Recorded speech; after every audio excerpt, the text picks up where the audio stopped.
Without commitment, you'll never start. But more importantly, without consistency, you'll never finish. It's not easy. If it was easy, there'd be no Kerry Washington. If it was easy, there'd be no Taraji Henson, P. Henson. If it were easy, there'd be no Octavia Spencer. But not only that, if it were easy, there'd be no Viola Davis. If it were easy, there'd be no Michael T. Williamson, no Stephen McKinley Henderson, no Russell Hornsby. If it were easy, there'd be no Denzel Washington. So, keep working, keep striving, never give up, fall down 7 times, get up 8. Ease is a greater threat to progress than hardship. Ease is a greater threat to progress than hardship. So, keep moving, keep growing, keep learning. See you at work. We tend to base our self-esteem on what other people think.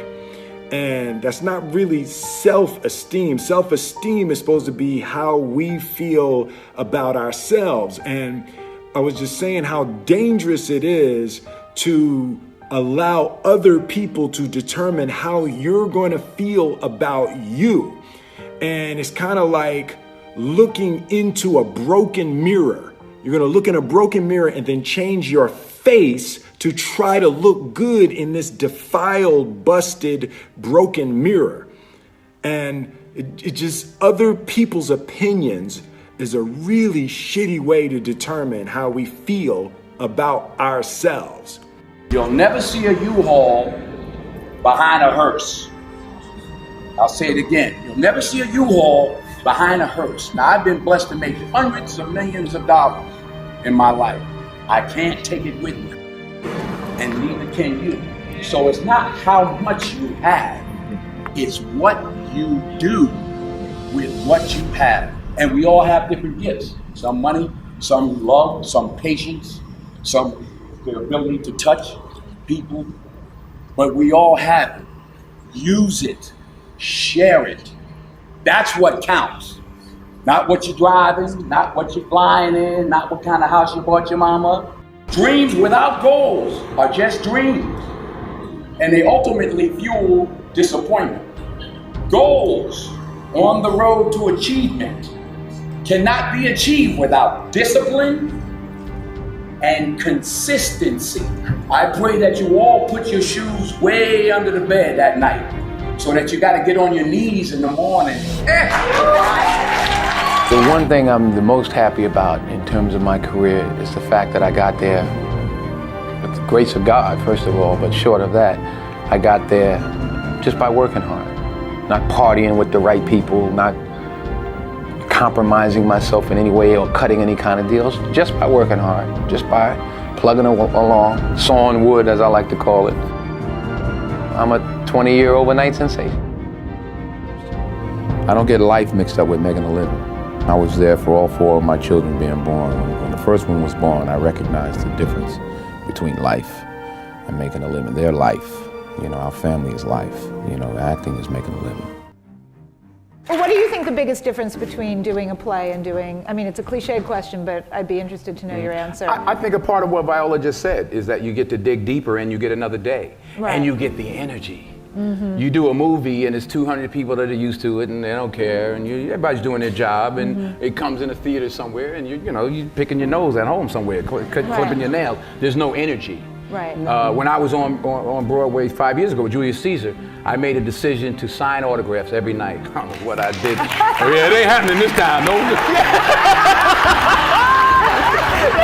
Only as I rub my knees, only because my knees are bad, it's hard for me to stand. But. And why did you decide to do that? Well, I wanted to say thank you. It was my way of saying thank you.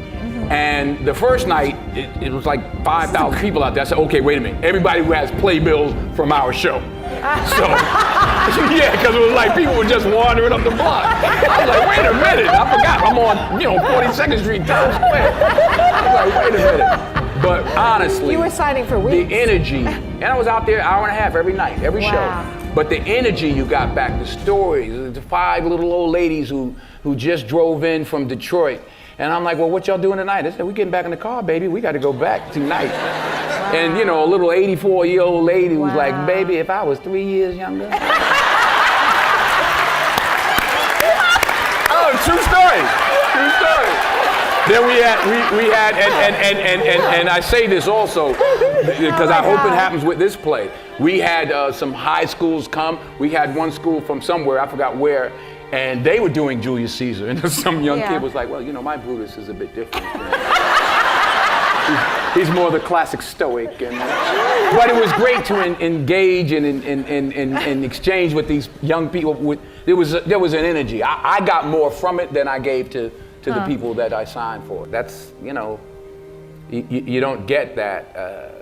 You know, the odd thing about success in film is the budgets get bigger, you make more money, but they become more formulaic. So you don't get the opportunity. So God willing, if I stay around long enough, this is what I'm gonna be doing. You know, you're always affected by opinion, but the more opinions there are of you, of me, the less I look at them, because I just can't live my life based upon what other people think about me. So I can't concern myself too much with what other people think. You know, it's just not healthy. I don't think I could continue to do what I do if I was constantly worrying about what somebody thought about it. And anything you want good, you can have. So claim it. Work hard to get it. When you get it, reach back. Pull someone else up. Each one, teach one. Don't just aspire to make a living. Aspire to make a difference. You don't have to compromise yourself. You know, if there's something you don't feel good about, then don't do it. The most important choices I've made was to say no. And I've said no many a time to films that I just didn't, especially early on, I just didn't feel comfortable with. There was one script that was brought to me, I called it the They Couldn't Kill. Because they were like, he was accused of raping his wife in the 40s, and they tried to hang him, but he didn't die. And they tried to electrocute him. And they were like, it's a comedy. I'm like, it ain't funny to me.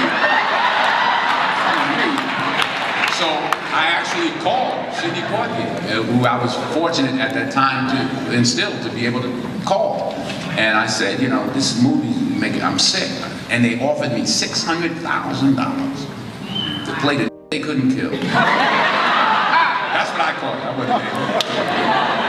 And he said to me, and I'll say this to you, he said, the first 2 or 3 or 4 films you make in this industry, Denzel, will determine how you proceed. He said, I'm not going to tell you what to do, but remember that the first 3 or 4 or 5 films you made will determine how you proceed. I turned it down. I turned the money down. I needed the money. I turned it down. 6 months later, I got Cry of Freedom. So stick to your guns. If you don't feel like you should do it, then don't do it. Because you don't want to be, you don't want to be a negative energy on the set. That's how I feel. So I'm like, you know, I ain't doing this because I'm gonna slap somebody the second day. So I just, you know, it's something. I think the most important decisions you can make as an actress, is saying no. Is saying no. You don't have to take your clothes off. If you don't want to, then don't do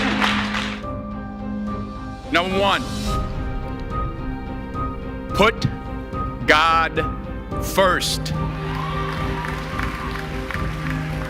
Put God first in everything you do. Everything that you think you see in me, everything that I've accomplished, everything that you think I have, and I have a few things, everything that I have is by the grace of God. Understand that. It's a gift. In everything you do, if you think you want to do what you think I've done, then do what I've done.